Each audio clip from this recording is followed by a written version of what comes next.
এবং আপনারা সবাই জানেন যে আমাদের মাননীয় প্রধানমন্ত্রী ইতিমধ্যে আমাদের যে নির্বাচনী ইশতেহার ছিল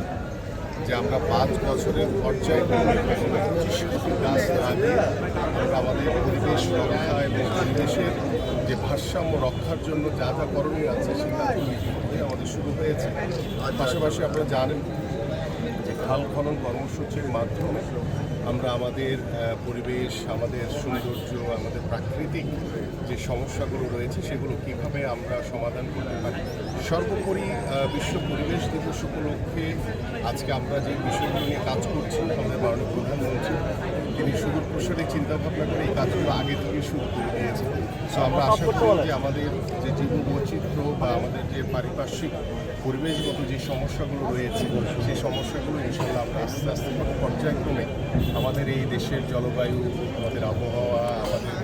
যে সামাজিক অবস্থানগুলো রয়েছে, আমাদের নদী নালার যে প্রেক্ষাপটগুলো রয়েছে সেগুলো আমরা সামগ্রিকভাবে আস্তে আস্তে করে ইনশাআল্লাহ পরিবেশের আওতায় আমরা যত সচেতন হব আমাদের পরিবেশ তত আমাদেরকে সাপোর্ট করবে।